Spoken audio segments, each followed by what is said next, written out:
Losing it, losing it, losing it, losing it, losing it, losing it, losing it. If you got a story, we don't care if it's happy or gory. So come share your losing it story with us. Hi, everybody. Hi. Welcome to Kettle of Peas with me, Nelsie Spencer, and the beautiful and talented Heidi Haddad. Hi, Heidi. Hi, Nelsie. And the wonderful and talented Ronnie Whaley. Hi, Ronnie. Hello. It's nice. What? Is Heidi trying to be nicer? I am. She said, I'm going to be nice today. I really am. I don't know what you're talking about. I don't either. I don't either. I don't know either, what, but you know what? To what you refer. You're blurry, by the way. Am I really? You are. Just for old time's sake. But it won't matter. It won't matter. So, hi guys. Here we are. What? Let's should we get right to it? Yeah. Last night on Twitter. I posted I thought it was right in front of me, and yet there it's gone. What? How much energy do you expend feeling frustrated, angry, and saddened by another person's behavior? Is this a pattern for you? Constantly feeling disappointed by other people and believing if they change, you'd feel better. People have lots to say about it. I'll bet. So somebody wrote, yes, a majority of the time, any will live. More of the time will live. Okay, start over. Oh, there's no punctuation in it. Sorry. Yes, a majority of the time, any will to live is being sucked away by my spouse. What do I do? Wow. Well, Oh, that's not good. Wow. Any will to live is being sucked away by my spouse. Those are some strong words. What did you say? What did you tell them, Heidi? A part of me wonders if this is a true statement, right? If somebody's not just hyperbole. Yeah, on the old Twitter machine. And if it is true, I think there's a little bit of how are we even having this conversation, right? Isn't it obvious? What I did say was, as Eckhart Tolle says, and I paraphrase, if you're in a situation you don't like, change the situation. If you can't change it, leave it. And if you can't leave, accept it. All else is madness. Yeah. Did they respond? Heart. Huh? Heart. Noted. The thing is about Twitter is that even that I have no context for what anyone's saying. And so within this small one-liner or two-liners, or even if somebody writes me a paragraph, I still have no context to anything and to who these people are and what else is going on, because it's 100% more nuanced and complex than that. So writing something, if you're in a situation, which I don't know what your situation is, but if you can change it, if you can leave it, accept it, those are your three options. Pick the best one for you in whatever capacity and run with that. Because staying in the situation you're in and without a will to live isn't sustainable. Yeah, and if your will to live is really tenuous, get some help. Like get some therapy, because life shouldn't be that way, and you can get help. Break up with them. Yeah, that seems kind of obvious. But then again, it goes back to the question I think that Heidi first is posing of like, I mean, the danger there is that you leave spouse A or boyfriend or girlfriend or whoever, non-binary partner, and because they're the problem, and then you find someone else who has the same kind of behaviors because there's something in you that's attracting you to, they fit your puzzle piece in some way. You know what I mean? And so, yes, you can leave, but you have to ask yourself, what part does my personality or my neuroses or whatever you want to say play in me choosing this partner?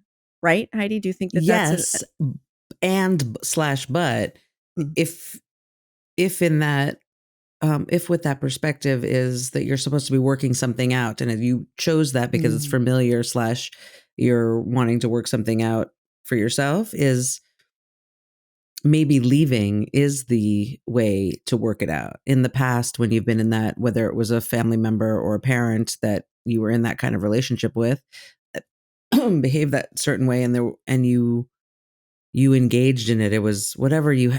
This is broad. No, I know what you're saying, because sometimes leaving is the new pattern, right? That is creating a new pattern. Well said. Yeah. Thank you, Nelsie.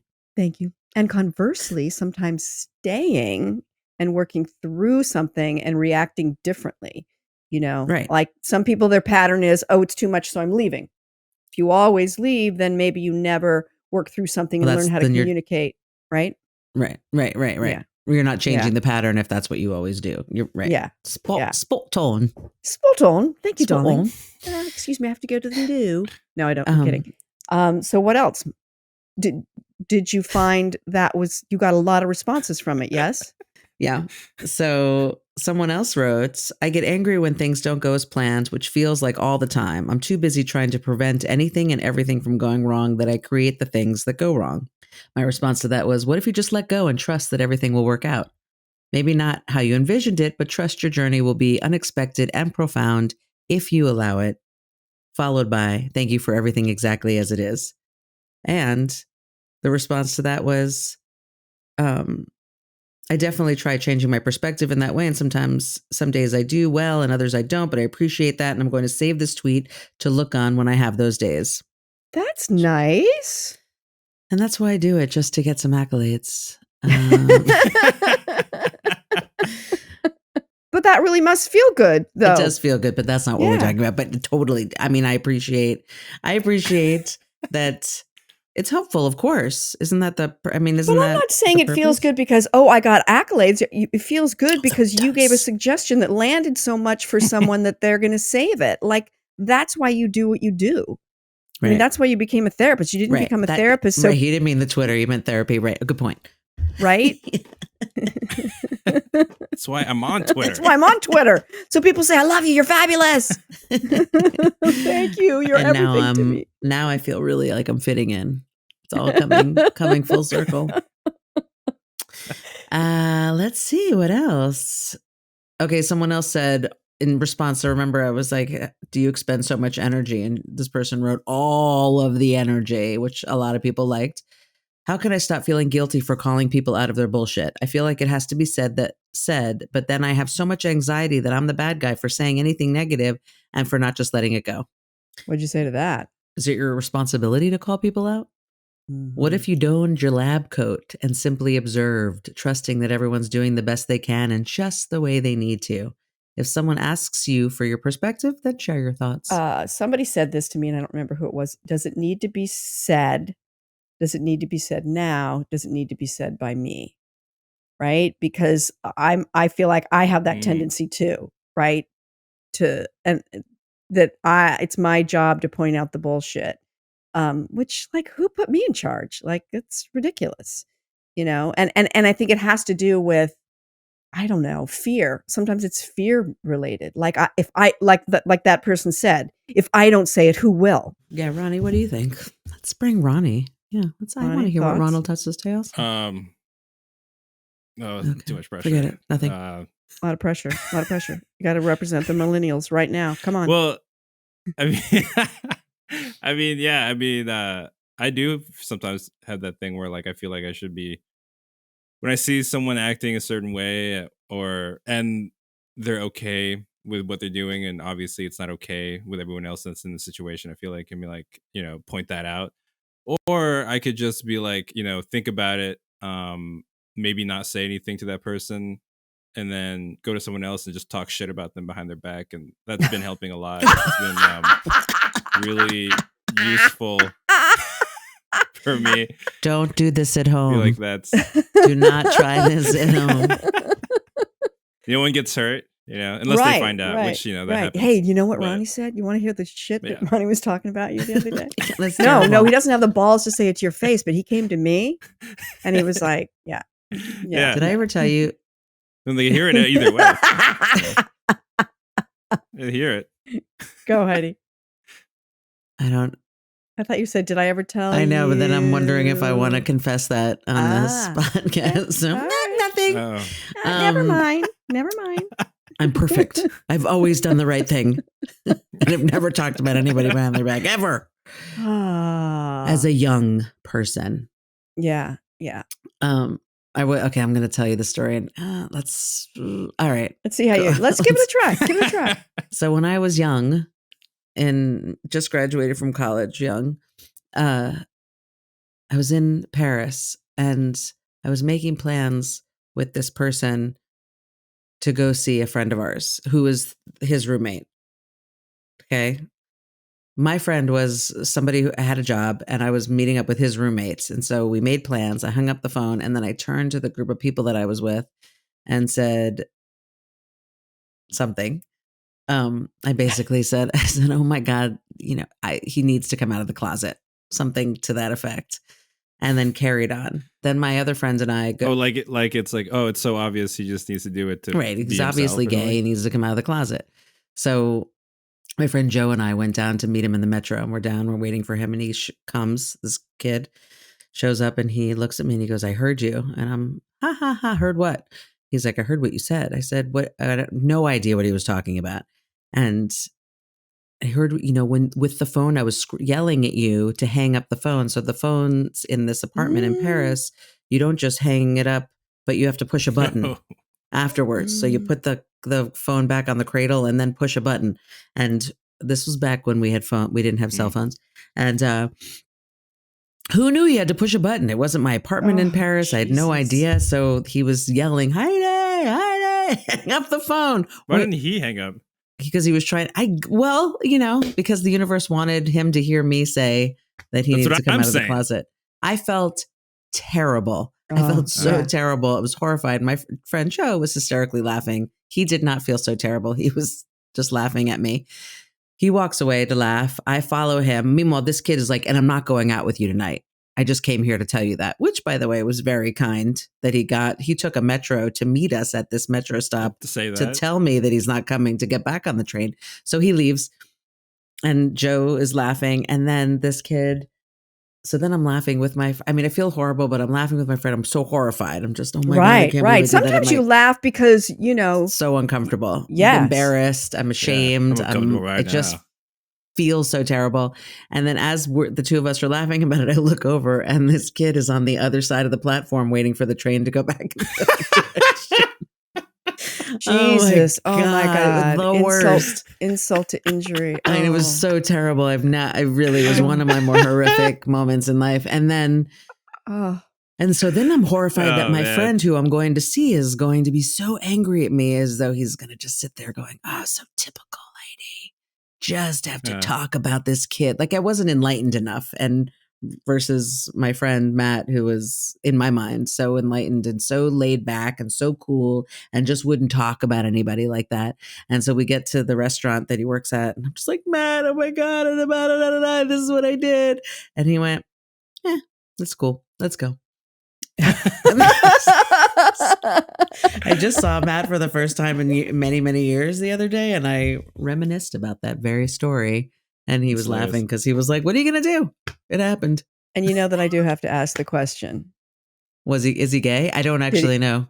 I think I don't know. I don't because I think he just stopped talking to Matt. Also, nobody's heard from him again. This actually happened to me too in New York, where like I was with like my ex-girlfriend and we were with one of her friends, and then we were at like the subway, and then we were saying bye, and then you know how you go down. Well, like there's like sometimes there's 2 floors, right?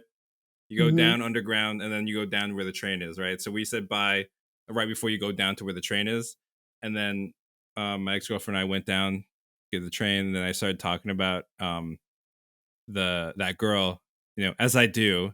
I'm like, yeah, she needs to like see somebody about her issues and stuff. And then like, she was at the platform right across. And she heard it. Were you yelling? No, but I mean, like, did she give you evil eye? Did she go do that 2 fingers to the eyes and 2 fingers to you? I think like she Robert did. You know what? Niro? I think she did. I think she pretended she didn't hear, but then like used it as fodder later on. Yeah. I don't regret anything. We did talk about that last episode. How you don't have any regrets. No, I don't. Yeah, you just move on. Yeah, whatever. Just move on. Maybe she was supposed to hear that. That's interesting. I don't have lots of regrets either, but now that you mention it in this context, it's something I don't feel too good about. But actually, I guess it's not so much that I regret it as much as that I feel terrible about it and have learned to make sure to push those buttons. Is the phone hung up? Is it hung up? Right. On the iPhone, you're touching it twice. I'll turn it off entirely. I'll just shut that phone down before and put it in the bedroom under a pillow, and then go to New York. Yeah. And then say, why doesn't he just come out of the closet already? And whisper it. I mean, now my perspective is people come out when they feel like coming out. And if they don't want to come out, that's okay. But back when I was 21, why can't he just come out already? Yeah. It's also like not even your concern. You know what I mean? 100%. He wasn't my boyfriend. Nothing. I had my own problems. Yeah. I know. Maybe that was what was triggering it. Having been in relationship with those who were in the closet. Yeah, that can make you have some feelings. I guess right? So. Yeah, I guess I could have a couple. Yeah. So come out. Sorry. I'm sorry. Anyway, I think we could leave. Should we leave? Can we move on from Twitter? I think we can. There were other people that said things. It was an interesting. I think I'll summate, if I will. Mm-hmm. Although somebody wrote, I will say this. Somebody wrote, "Is there a way to want to slim down that's not inherently fat phobic?" I don't understand that. Like, can you want to lose weight without being someone who hates being fat? Well, do you think hating being fat and fat phobic are the same? I mean, it literally means. But don't you think being fat phobic is sort of like hating fat people? Yeah. Yeah, but if you yourself are heavy, are you looking at everyone else going, "I hate that they're so fat, but I feel beautiful"? I mean, it's not likely. Even though that I'm fat? Yeah. It's not likely. If you are fat phobic and not, I mean, phobic is fear, actually. It's not hate. Yeah. But if you are afraid I'm scared of fat people. But if you are unkind to those who are overweight and have a perspective that like fat shaming, it's pretty likely that you don't feel so good about yourself. If you're overweight. How did you respond, Heidi? Make healthy choices without negative self-talk. Yeah. I mean, I don't think. Is that a question? That's what I wrote. That's what she wrote. She's just not sure if it was any good. And I actually put an exclamation point. I mean, because it's tricky. I don't know anyone who doesn't have body issues on some level, and I don't know anyone who looks at themselves and says, "This is incredible," and I wouldn't change a thing. I don't know any. Yeah. I mean, it might exist. I'm not saying it doesn't. I just don't know anyone who thinks like that. Even if they feel good about their body, they want to change their ear or their facial expression or their hair color. And Nelsie, we all talked about this in another episode. And Nelsie, and we're just talking about accepting yourself as you are. And so I think it is a tricky thing if you don't feel good about your body, but you don't. Look, I will say, I can look back at myself and at times and go, man, I look at me, I was perfect. But at that time, I didn't see myself as perfect, right? So, but I also think if you want to lose weight because you want your clothes to fit you differently, you want to feel more healthy, you want to whatever, like there's all these different reasons to lose weight. You lose the weight and you still losing weight doesn't get rid of maybe negative self-talk or self-hating and self-shame, because it will make you feel better, but it's the outside cure is never going to be a cure-all for an inside problem, which I think we already talked about. But I don't think wanting to lose weight is being fat phobic, but I'm a thin person, so maybe I have a skewed point of view about it. Is fat phobic is like being scared of being fat? I think Ronnie's asking you, Heidi. I know, I'm thinking about it. I feel like it's all of I guess it depends on the person, but I think it's all of it. There are some people that look at others who are overweight and are disparaging, right? And they shame those people. And I think it's really easy to do that Mhm. because the illusion is that, and I think that people are overweight for a bunch of different reasons, but I think often people think, it's a choice, like, just have some self-control. Like, they get very simplistic about it in the same way that you can get simplistic about people who are addicts or alcoholics or whatever the thing is. "Oh, where's your self-control?" Or "Just don't do it," or "Just don't eat it," or and I think that so I think that's where it comes from, but it comes from simplistic thinking, um, and sort of missing the nuances and missing the reasons behind, perhaps. Yes, I think what this person is saying, or what it made me think about, based on what Captain Black Sparrow said, is is that I did not see that coming. is that the way that I received it, and maybe this is not at all how it was intended, is it okay to want to be thinner? Like that's how I received it. Is it okay because of the world in which we live in, and because of the world in which we live, where fat shaming is everywhere, where everything is about what you look like and body image, and what's the word? Acquiescing. That's not the word. I don't know, acquiescing, but giving into bending to the patriarchy, sort of bending to the cultural norm. Yeah, and so saying, is there a way? Because like I kind of want to lose weight, but don't tell anyone that I've gotten sucked into what everyone's expecting me to be. Does that make sense? It does, but then, yeah, I don't know God. if that's what Captain Black Sparrow was saying, but that's how I received it.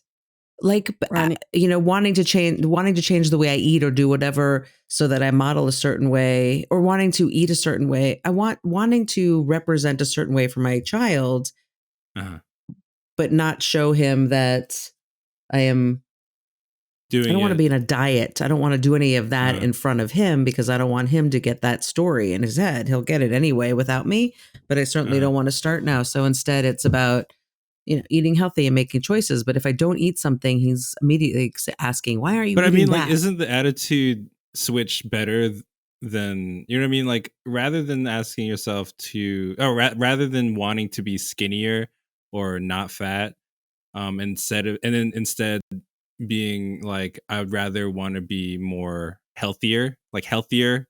Because I feel like if you just choose to be healthier, all those things will come true, but then you're not doing it. You're not cheating, you're doing it. Your body benefits from it, like you can get skinny and be unhealthy. Like it's totally possible to do that, right? Absolutely. But if you And were you doing can be it to be so healthy healthy, and not get skinny. Yeah. I mean, yeah, there's that too. But then I feel like if you're, if you're constantly eating, carbs and meat and sugars, and then you totally cut a lot of that out and then become healthy, I feel like you would be able to lose weight, even if it's just a little bit. So I feel Yeah. like And I think it it'd be also has better. to do with, I think that's a really good point, Ronnie, but I also think it has to do with your relationship to food. Like, is your relationship, you know, uh, are you overweight because, I mean, I know when I was overweight, it had to do with the fact that I ate compulsively. I did a lot of secretive eating. I would, because I was trying to manage my anxiety and my depression, and I, yeah, and the thing was, I wasn't even that overweight. I mean, maybe I was 15 pounds overweight at my highest, but my relationship to food was so fucked up because all I did was think about it. What am I going to eat? What am I going to eat? Oh, I can't believe I ate that. I'll start a diet tomorrow. I won't eat anything. How many calories did I eat? How much did I work out? So I can eat this because I'm going to eat nothing tomorrow. I'm going to eat right, this all right now because then yeah, tomorrow's a whole new day. yeah, or I'll get up really early and then I'll run on the treadmill for 25 minutes and That'll counteract that grape I Yeah. had. Yeah, that grape. Oh, and then I had 4 grapes. Oh my So, God, I gotta be on the yes. treadmill for half the day. What am I going to do? So it wasn't even about like, even though at my heaviest I was maybe 15 pounds overweight, it didn't matter because my relationship to food and to myself was so fucked up because it ran me. It completely ran me. Yeah. So, I don't know. I mean, I don't know that. And the answer to that happened when I got some help, Although I'll tell you, I was in therapy. I never talked about my fucked up relationship with food. Never. I kept that secret to myself. Like I had so much shame about that. I never told a therapist that I ate, I got a Sara Lee chocolate cake, ate half of it, and then pour hand lotion on the second half because I knew throwing it away wasn't enough. Because if I threw it away, chance of me taking it out of the trash and eating it was there. Holy shit. Yeah. I know. Yeah. Nelsie, way to just drop that bomb. Yeah. No, I was my relationship to food probably from age 16 to maybe as long 58. as 28 to maybe, for like 10 years. And then So what'd you do to shift? One of my shifts was that I started teaching aerobics, and so I worked out a lot, and so my metabolism changed. So in a way, I was able to eat whatever I wanted. So food stopped being this forbidden fruit for me. So it sort of took away, the power was taken away. But then I also think that I sort of switched my addiction to men and then became obsessed with this boyfriend or that boyfriend. So I think there was a certain amount of, sort of in a way, the substance being from food to relationships. So the obsession was still kind of there. And my belief that it used to be, I need to be at a certain weight. And then it was like, I need to make sure this relationship works. So it was still some outside thing that was going to fix me. Yeah. So there you go. Look, I got these two. Right. These two are silent. I mean, speechless. I don't even. That wow, well, thank you for sharing that, Nelsie. I thought I had a fucked up relationship with food, but I had nothing like that. You know what I mean? Like, no, you're really fucked up. No, sounding like I thought I was fucked up. But you. I don't even want to. I don't need to say anything about my relationship with food because it would can't top yours. What's the point? That. Yeah, well, that's why I was able to write in my novel. My protagonist is she's bulimic. I was never bulimic, but because I understood, I was like just a few steps away from it. So, okay. On that note, let's see what's happening. Let's see what's happening on TikTok. Cut out the dead air pineapple. Yep. Shall we? Shall we see what's happening? Are we doing TikTok? We're doing TikTok. Yeah. Do we have time? Yeah. Do we have time? TikTok. Okay. Loads of time. Okay. Great. So, Nelsie, when I show this TikTok, can you do me a favor and describe everything that you're seeing? Yes. Okay. Oh. It's a girl with. We don't hear it. Ew. Oh my God. Ew. What's happening? I don't know. It's just disgusting. Okay. It's a girl with it looks like she has horns coming out of her nostrils. Oh my God. I think they're garlic. It's garlic cloves? And then a guy next to her, he's got cloves. And then when he takes his clove out, he's got a snot bubble, really like the size of a large avocado. That is so gross. So disgusting. Why? Why, Ronnie? So this is... what is this? I can't look at it again. So that was really unexpected. This is what's wrong. This is what's wrong with the youth of today. Let me just say this. I thought you were going next, and Ronnie was closing this out. He stole my thunder. He stole my thunder. Well, you haven't. I thought we were doing this. Explain this to me, Ronnie. So there's this trend. This is a trend. This is a trend. Nelsie, this is more than one person. Nelsie, we need to just step down. So this is a trend. So I don't know how it started, but basically people are sticking cloves of garlic up their nose to clear their sinuses. Right? I knew it. That's what it was about. Very good, Well, Heidi. do you Good want to watch call. that video again? Do you see what happened to that No. guy? Oh my- I think we got it covered. So Like there turns were long, out, just to be also clear for those who aren't watching, not only a big bubble, but then like long lines of Yeah. like a lot. Like it was like A it lot was like a of- waterfall of snot. oh, Yeah. so A lot of gross. snot, You know a lot what? of For boogies. those of you who are listening and not watching, good Count for your you. blessings. Yes, you're welcome. You're welcome. Don't So go ahead, Ronnie. watch this episode. Go ahead, Ronnie. So Explain. it turns out that this is actually damaging to your nose. Yeah. Oh, what a So- shocker. Yeah, a bunch of doctors, there's a bunch of articles about this, and all the doctors say, yeah, it's actually it's causing more damage than any good. And you could literally actually, it's not even the garlic cloves are not doing anything to clear sinuses. You can literally stick anything up your nose for a certain amount of time, and it'll clear your sinuses. So it's the garlic's actually worse. You could stick a crayon Why up is your the nose and it'd be garlic better. hurting you? Well, because of Um, this very, very strong acid. Well, it says in here probably. the smell is often too strong, and the cloves themselves can leak chemicals in your skin that can cause skin infections, irritation, other trauma to the lining of your nose. Is it So- wrong if I say you deserve it? Probably not. If you're that much of a if you're that much of a fill in your word person that's going to say like, hey, I've got this idea. Let's take some garlic cloves and shove them up there and then see if that clears our senses and take a video, put it on TikTok. Whatever Uh, happens, you deserve You're it. on your own, guys. Spoken You're by- on your own. Those aren't my words. Those are Heidi's words. Licensed clinical social worker. Oh my God. Come on. So Who yeah, wants to see that? Oh, Yeah, I mean, I God. guess people do. I feel like you would smell garlic for the longest time. The garlic, Right? right? Like and you not a good way. no. Yeah, The not worst like the kind. sautéed garlic version, where No, that maybe we smells just really should try that. delicious.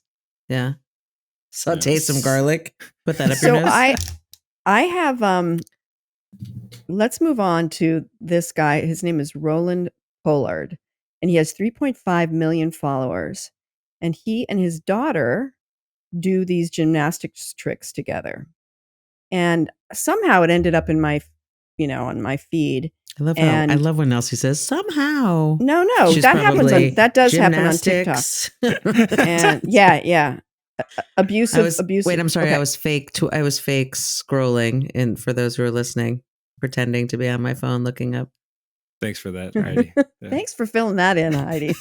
That's value added. That is. That's great. That's good stuff. Am I gonna cry? So I'm gonna ask you one question. You wanna try it one more time and remember it and try to hit it?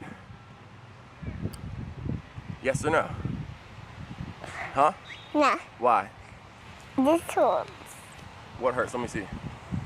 Let me see. No, not this one. Wait, let me see. Not this. Wait, so you're telling me you don't wanna try again because your finger hurts? Jaden, we're going again, okay? Let's go. I'm not about to let you walk away from this. You said, hey, you called that stunt. Let's make it happen. Let's fight for it. Come here. We got this. And then we can go to the doctor afterwards, okay? No. No, your finger hurts. No, your finger hurts. We're gonna go to the doctor. All right, so you wanna try one more time? Or go to the doctor? I'm trying one more time. Let's go. Love you. Quit acting like a little baby, okay? Okay? My little finger hurt, Jaden. Ready? See how everybody here's my new stunt. Hi, buddy, understand? And, Okay. and 1, 2. Great job, good job, mama. Right whenever I go to catch you, it moves a little bit, but it's fine. Let's go. Let's go. So they're doing fancy gymnastic 1, stuff 2. where the dad, she's doing like a handstand. It's holding her up in the air. So they're doing pretty amazing things. All right, hands. Ready? 1, 2. 1, 2. Prep. Triple point. Clean. So Good job. yeah. See, sometimes you just come here. Sometimes you just gotta try again and fight for it, okay? Wasn't super clean, but we hit it. Ideally, we would hit that and not move our feet, okay? Oh, Jesus. How do you feel about that? Was that one of the hardest stuff we've ever done? That was pretty hard, Dan. Okay. So to me, that's abuse. That's abuse. Whoa. I don't think you word. ask a child, do you want to go again? And she says no. Why not? Because my finger hurts. And then he makes fun of her. And he says, don't be a baby. And then he calls, and then either we'll go to the doctor because you said your finger hurts, or we'll go again. So why does he ask if she wants to go again if he's not going to listen to her? And why would you call your 4-year-old, or maybe 5 at the most, a baby, and make that be derogatory when she is in fact a baby? And clearly this is how she gets dad's love, or one of the ways that she gets daddy's love and affection. I found it profoundly upsetting. Thoughts? Nelsie, you're doing some Ronnie? major mic drops today. Major mic Heidi? drops. I think it's abuse. I think it's abuse. And I think that hopefully one day this girl will be able to separate enough from her dad to talk about it and see. Or she's going to be a how gymnast. manipulative he was. So manipulative. Heidi, you're the therapist. Thoughts, baby? I don't parent that way. And I agree with everything you said. And I mean, yeah, I don't have anything to add. You said it. I don't disagree with you. I don't know if I would say abusive. I'm not going to throw it out, but I don't know if I would go to the A word as much as just to say I don't agree with the parenting choice. I agree with you that he's not listening to what she's saying, and he's asking questions that he's not willing to hear the answer to. And although if he didn't ask, we still wouldn't be happy about that. And that she was crying at one point, right? She's in the crying. beginning. Yeah. And She was crying. so all of that, I agree with you. I didn't like it either. Thanks. I know Ronnie. is that a clinical answer, but Well, I think it's all right. hard not when you're I'll a add parent. I think it's, go ahead. No, go ahead. You. No, you No, really, at the you. clinical. I think it's hard when you're a parent, as you are, you're a mother, to not have a visceral, a mother who chooses to parent a certain way, to not have a visceral response to that. I mean, I just want to, and I don't think he's bad or evil.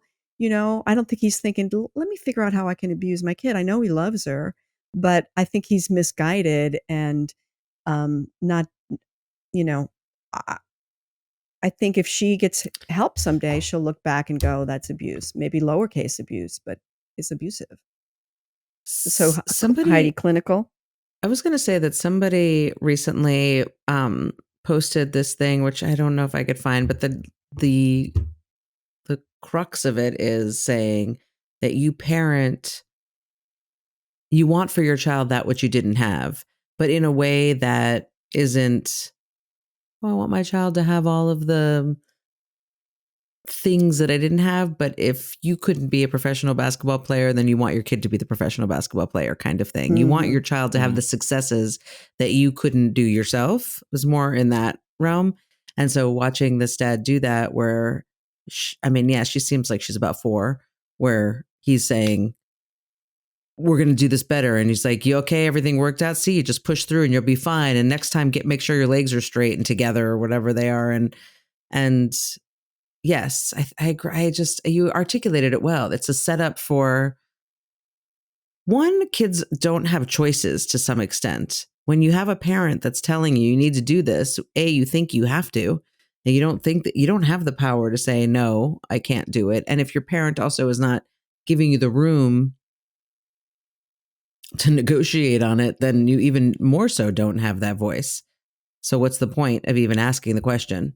And your kid is learning that it is her dad, so therefore she does want to make him happy. Just that Please seems him. to She be wants his some level approval. of intrinsic reality. And he's demanding it. So one's just a natural, like you want your parents to be happy with you and be psyched about you. And then the other part is that he's actually giving her no room to be anything other than doing her best for him. Yeah. Ronald, do you have something to say? I don't know. It's super hard. Like, I'm the only person here that's not a parent. So when I see that, like, I see both sides of what's going on. Like, I understand, like, yeah, being a kid and not having another choice because that's your dad and, you know, all that, right?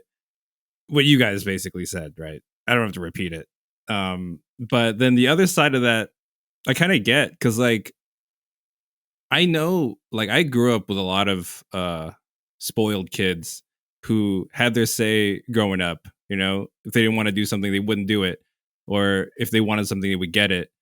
And it was always like that for them growing up. And they grew up without any work ethic, or they didn't believe that anything that they did would amount to anything because they could just conjure it up some other way that was a lot easier. So they were never instilled with a work ethic. And I'm not saying that this is something that you have to do, right? This is not how you're supposed to do it. But then I also understand the attitude of, you know, not stopping because things are inconvenient. But also, I don't know if that's something that's supposed to be taught at the age of 4 or something that's taught through pain. But, you know, like, I was in hockey when I was, like, really young. And this is actually a regret that I have. There's one regret that I don't know, it's Oh, not really a regret, okay. but it is also a regret. Not really a I regret, but it's also a regret. Yeah. Okay. yeah. Like, so I was probably, this is in, like, the 3rd grade. I was really young.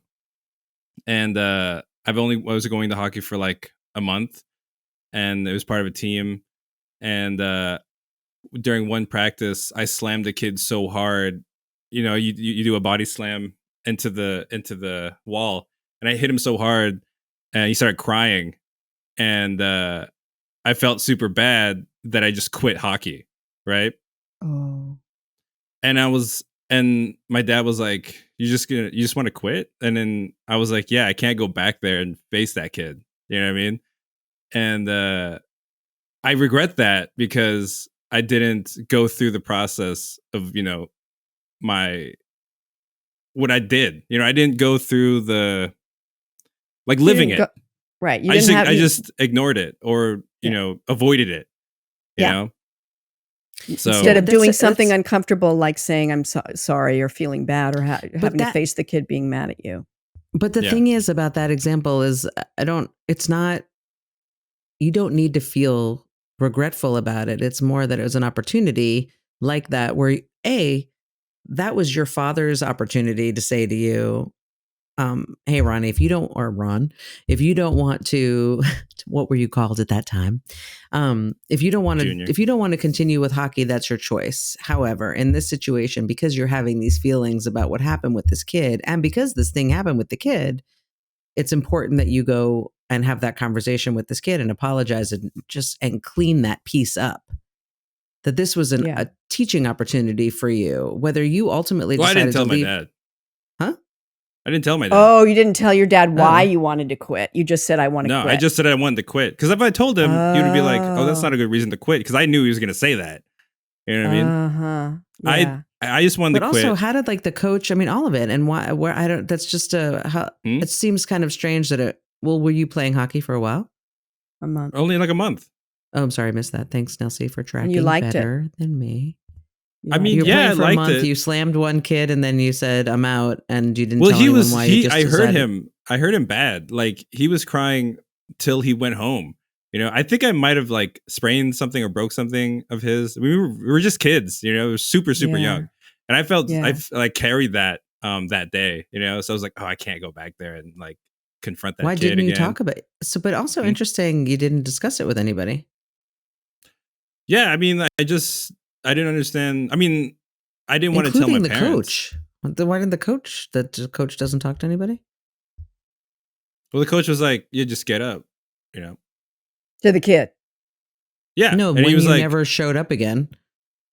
"Oh, well, I just stopped going." I mean, what is the coach going to do? Like, what the fuck, man? You know, To your You're- Well, but you dad, would not think to, or your you would parent. think that, look, unfortunately, like many people in authority, sometimes people choose to be coaches for the right reasons because they want to enrich kids and they love the sport and all of that. And sometimes, and I have no opinion about this coach, but sometimes coaches, people become coaches for the wrong reasons, which is to have power and to maybe, I don't know, fix something that they didn't get when they were playing, or I don't know what.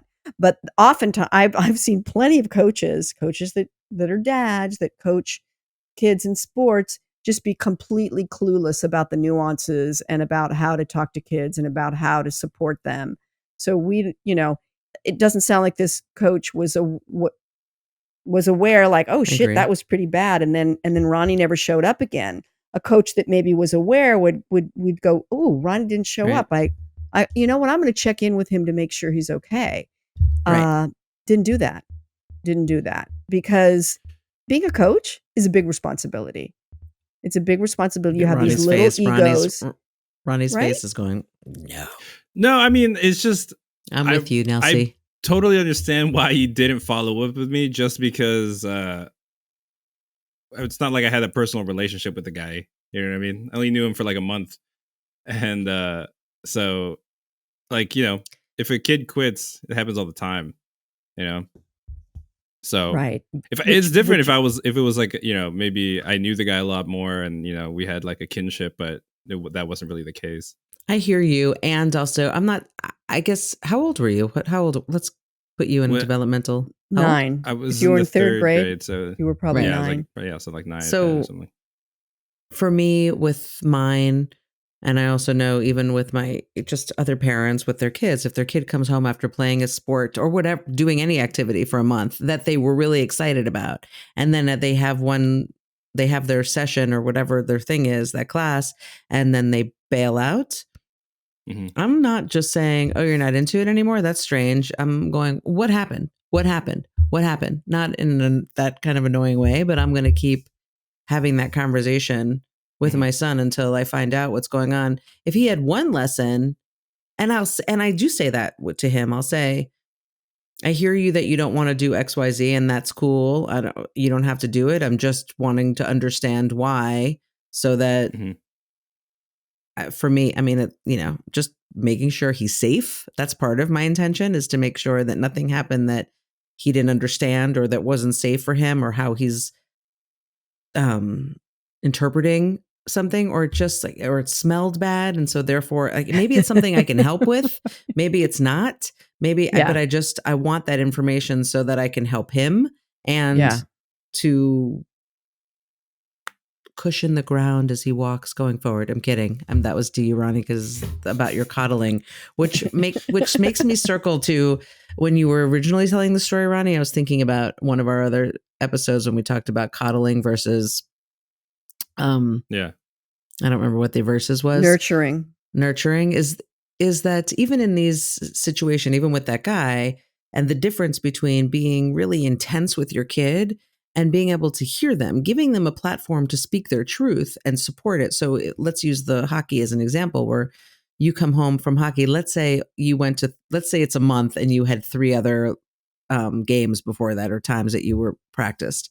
And this was the 4th time, and you walk in and you have this thing and you go home and you say, I'm not doing it anymore. Completely lost my own thread.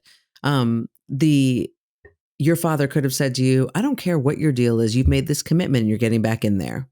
Right? That's one option he could have had, where he would have just pushed you back in, and no matter what you said, you were going. Another option is to really sit with you to find out what was going on, that you felt that you could tell your dad and have a conversation where you would be heard around it, and the two of you could figure out what to do going forward. And there could have been a solution that you would have felt better about. Maybe did you ever even see this kid again? No, I was 9 years old. So great. So maybe he was, I don't know, maybe he went to school with him, but maybe he was actually No, I totally didn't, no. fine. He cried and then he went home, got some ice and he moved on. But instead you're holding the story of you really damaged this kid and it ruined your hockey career. Yeah, you have Ronnie. Oh no, I don't think that now. I don't like that's because I know for a fact that like it wasn't that big a deal, you know. But a 9-year-old kid like hurting a 9-year-old kid, you know, in hockey, it was a lot more. I mean, I was a sensitive kid, you know. So that's it. That's what it is. You're a sensitive kid because that could have happened to plenty of other kids, and it was like it would just be, you know, they could have a myriad of reactions. But you're a sensitive kid, so it really landed hard on you. And yeah, but I avoided the thing. I avoided it, and I also avoided the conversation with my dad. I made an effort not to explain why I didn't want to go. You know what I mean? Yeah. So Nelsie and I are both my explanation to my dad was always, "Oh, I'm just not into it anymore." You know what I mean? That's the only reason. You know? Yeah. Right, but nobody who's really paying attention would believe you. Like Nelsie and I would not believe you that you're just not into it anymore if you've been liking it up until that moment. In that same vein, when I was young, I guess I was 12, 11, 10, 11, 12, and I was an ice skater and I was really good. And I went through the ranks pretty quickly and I was skating and I competed and I got third place the first time I competed. And then, and like We're skating finding out 5 all times kinds a of week. fun facts.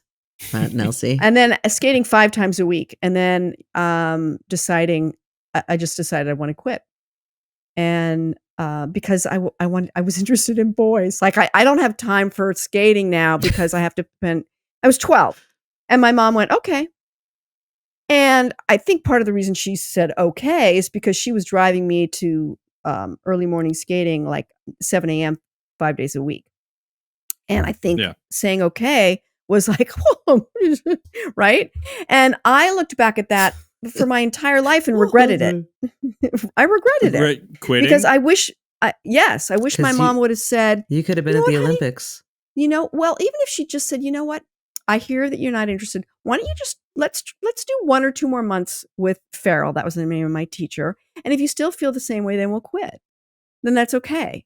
Because looking back, it was a very sort of, you know, I can't think of the right word. Arbitrary, random, and sort of, I want to use the word perspicacious, but I don't know what that means.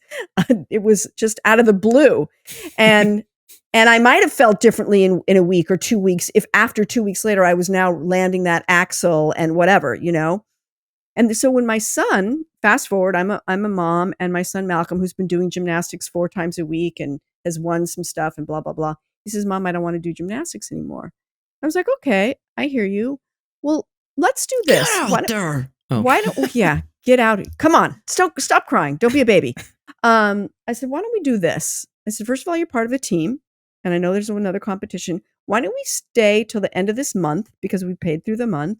And if you still feel that way at the end of the month. And then I told him the story about me quitting ice skating. And I said, and I wish looking back that my mom had just pushed me a little bit. I just wished she'd pushed me a little bit because I might have still quit in a month, but I wouldn't be looking back on it and wondering. So why don't we do? And that's what we did. And he did after a month still quit and he went on to play soccer and blah, blah, blah. But yes, I don't same. Know. I've done the same with my kid where he does something and he says, I don't want to do it anymore. And I say, okay, but I've paid for, that was not true. I'm like, we're committed through X amount of time, do it for the rest of the year. And then let's talk about it. If you don't want to do it anymore after that, that's fine. And then he felt better because he was more confident with skateboarding.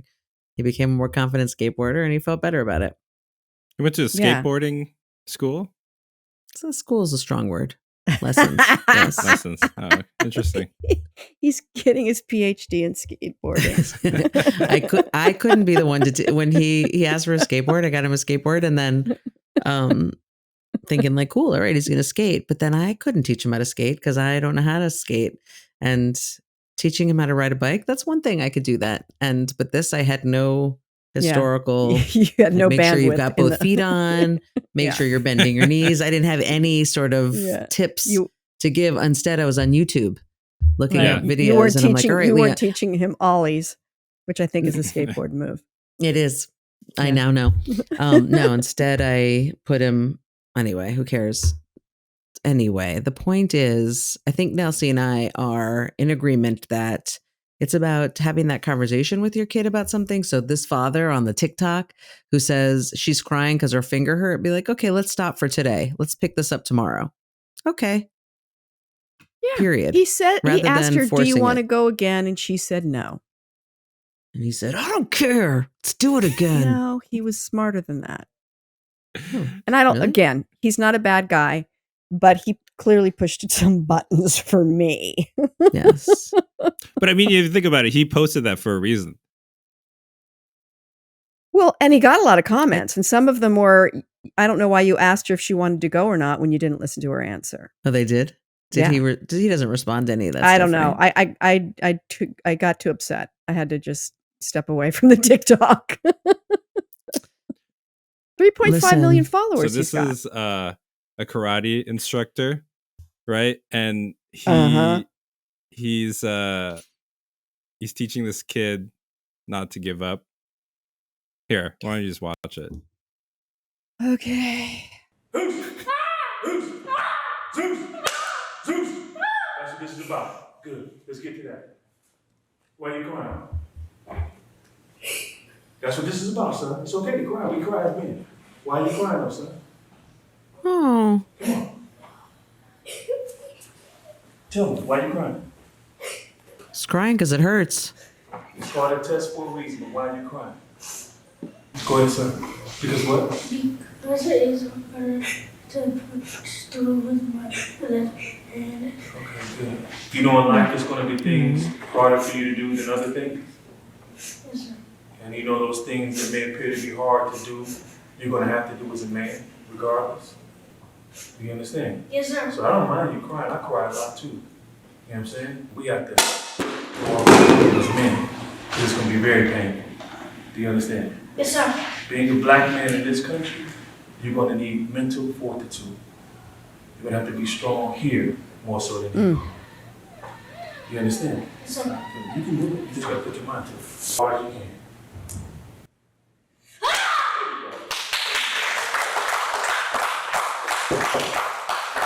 Yeah, so that's another example. Different, I'd say. Yes, that's but that one different. blew Yours up. is better.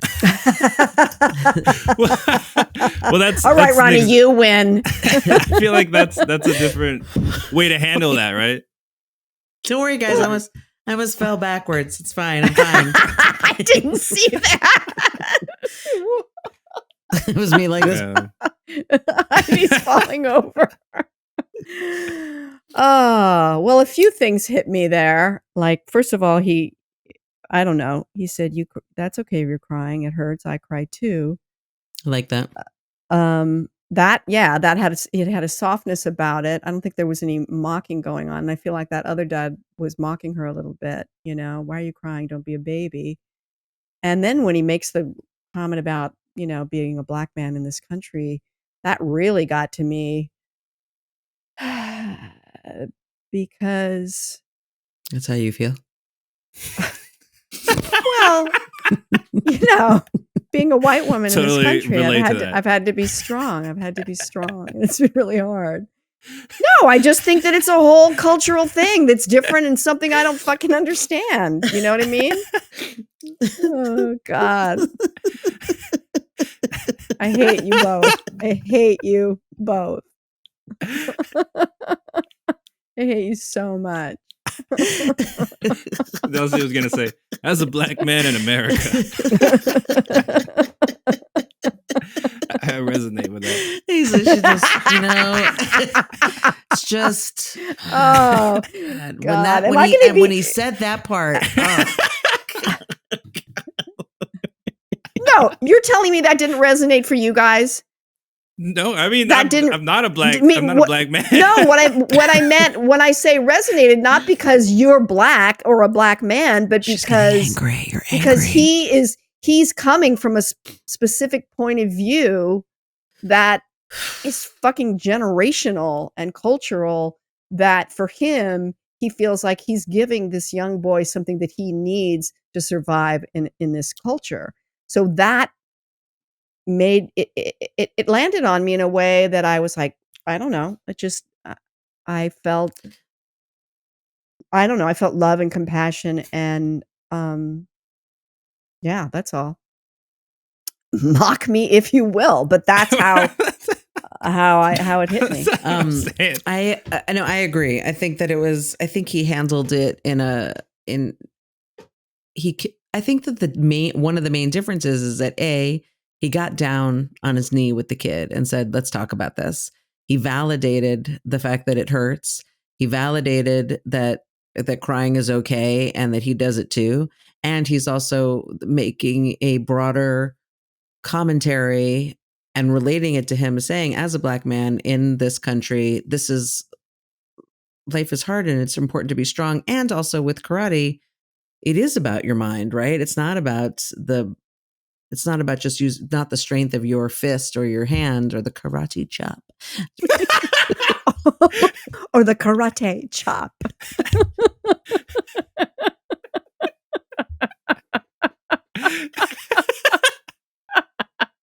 I don't know what just happened. I think I'm feeling done. The karate. But the point, though, by the way, before you say anything, is that both of the videos are they're very similar. Is in that there's kids doing sports and they're in the middle of doing an activity that they don't want to do, and they're also like hurting, and how these adults are handling it, right? Right. So they're both saying don't give up, right? Mm-hmm. That's right. That's the same thing that's happening, but there's obviously two different ways that it was handled in the two videos. Yeah. Yeah. And also the other piece, like what Nelsie keeps pointing out, is that the dad in the first one keeps asking, do you want to do this? She's saying, no. Do you want to do this? Give me the right answer is what he's saying. What you're feeling inside of yourself and how you are telling me no because you have pain in your finger or because you don't want to do it. I cannot, I can't hear your instinctual voice. I want you to say what I want to hear. Right. I'm not really interested in what you want. I'm just figuring out how I can get you to do it. Right. And under the guise, and look, I'm not saying that he doesn't believe that it's better for her and it'll make her stronger. I don't know. I don't care. But I think no, I don't either. But I really, in his heart, I don't think that's what it's about. I think it's about him wanting to. Who knows what we don't know. We don't know why he's doing it, right? You're right. But the bottom line point is, I think what Ronnie's saying is that these two videos juxtaposed, you need to cut me out, is that the other one was handled where he's this. There's sweetness and there's listening and there's kindness. Right. Exactly.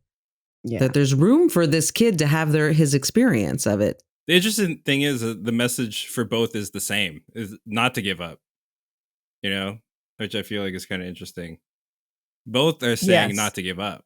And so I think I think it's confusing in that if that's the headline, don't give up, just like so many things, there are different ways to get to an end in anything we do. Yeah. Right. And there's one that's going to bolster us and help us navigate something, like, again, that episode that we talked about where you're raising your kid, where you're saying positive things.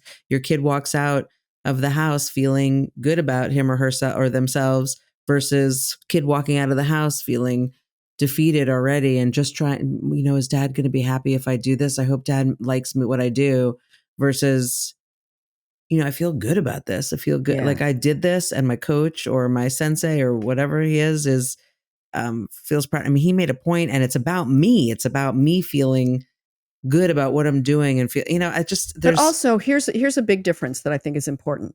This is a karate class where the class is about martial arts. It's about strength. It's about overcoming. And this kid is older than the little girl. That's number one. He's in a class. What is Heidi doing? What is she doing? It's Karate Kid. Karate Kid. Heidi has put on a red headband. Okay. You just had that? But wait, I want to finish this up. And number two, with the first one, it's not a class. It's a father and daughter doing their thing. that kid signed up for a class for martial arts versus a father and daughter out on a field somewhere. It's not a class that she said, "Hey, Dad, I want to take gymnastics." Not just, I don't know how much she wants to do it or not. But I think that's a significant difference. We don't know that the other kid wants to do karate either, but that's not the point. It's just the method of talking them through it, whatever's happening. What, Ronnie? What'd you say? In Karate Kid, that wasn't even a class. That was just an old man, you know? And that old man told him not to give up. What are you talking about? There was the instructor. Let's wrap this up. No, it was the instructor. Wait, go back to it really quick. No. He's talking about the movie Karate Kid. He's talking about in the movie Karate Kid. Daniel's son wax on. Was hanging out with his, I forgot his name, but he was an old karate master. Yeah, but like, you know, he taught him lessons. Anyway, you saw the movie. Yeah. Okay. So, but also the message for the record, he asked for it. He went to him and he said, "Will you train me?" Yeah, but then he wanted to give up. Remember? And then he was like, "What did the guy say? Don't give up." No, he said give up. He said give up. Remember? He was like, "You give up. Do that. Do it then. Do it." Remember that? He was saying that. That's not exactly how it went, but like he was being sarcastic. Anyway, go ahead and do it. I dare you. I dare you to quit. Don't be a baby and stop crying. And then he hit him. And then he said, "Try to catch these." He just sat there catching flies with his chopsticks. And he was like, "That's fine. You give up, but you'll never be able to do this." Crazy old man. All right, we're done. We're out of time. Thank you for coming. Thank you for leaving. You can follow us on Instagram at Losing It Podcast. You can follow us on Twitter. You can follow us on TikTok. You can please rate, review, and subscribe. And you can comment down below if you're watching us on YouTube. Tell your friends, tell your enemies. And bye. Yeah. Bye. All right. Ronnie, let's get a little better goodbye than that. Come on. You came and you listened to the story. I hope so much that it didn't make you sorry. And I hope so much that you'll come back again. Losing It, hosted by Nelsie Spencer. Produced by me, Ronnie Whaley. Theme song by Hunter Williams. Follow us online on YouTube, Instagram, Facebook, Twitter, and all podcasting platforms at Losing It Podcast. Viewers can email Nelsie with questions or comments about life, writing, comedy, or even your own Losing It story for a chance to be on the Losing It Podcast at losingitcontact@gmail.com. For everything Nelsie and everything Losing It, visit us at nelsiespencer.com.